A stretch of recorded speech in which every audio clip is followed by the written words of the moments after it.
Belakangan ini di beberapa wilayah Jawa Timur seperti Bojonegoro, Tuban, Sidoarjo, dan Lamongan, banyak pengendara sepeda motor setelah mengisi bahan bakar jenis Pertalite mengalami seperti mogok, tenaga yang kurang kuat, dan berebut dan sebagainya.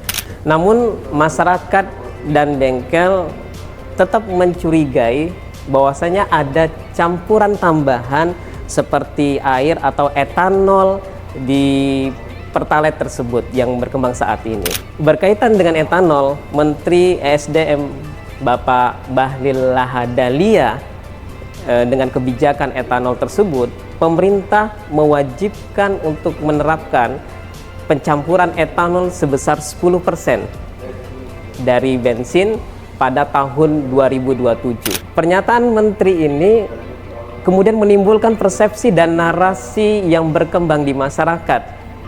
Yang sangat disayangkan adalah komentar-komentar para netizen yang sangat pedas, yang berbau sara dan ujar kebencian terhadap menteri kita ini.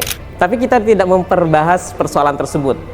Jika merujuk Undang-Undang Nomor 8 Tahun 1999 tentang perlindungan konsumen, fenomena motor mogok atau berebut setelah mengisi Pertalite ini menjadi pertanyaan besar. Ada apa dengan Pertalite sebenarnya?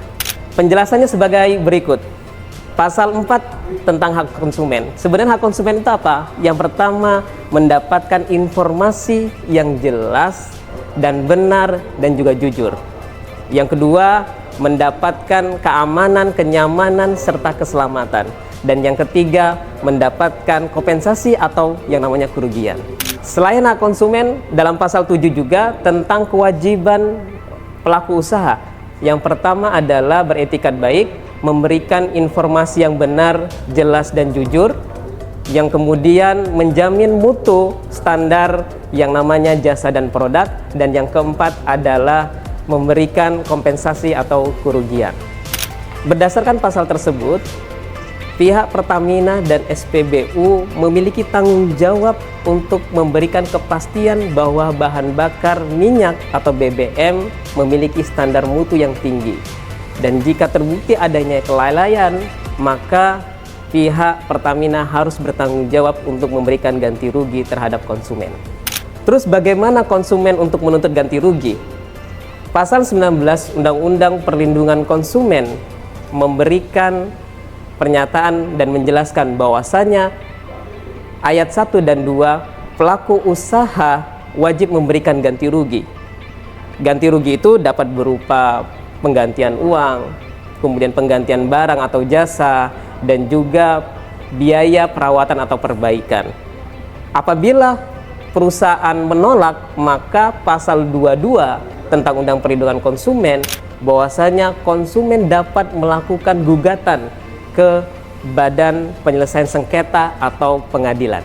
Hal yang perlu dibuktikan konsumen adalah memberikan bukti bahwasanya kendaraannya memang mengalami kerusakan akibat pengisian bahan bakar Pertalite tersebut.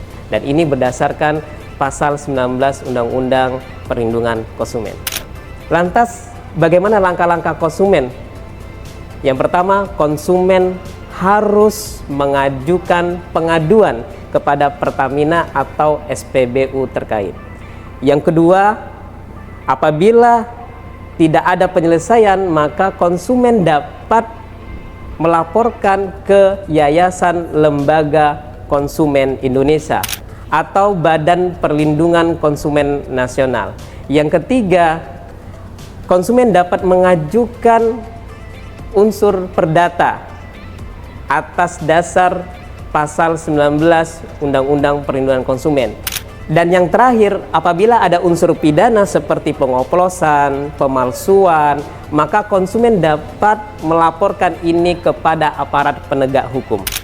Jadi sudah paham kan sobat, bahwasanya fenomena motor mogok disebabkan Pertalite bukan masalah teknis, tetapi juga masalah hak konsumen dan juga tanggung jawab pelaku usaha.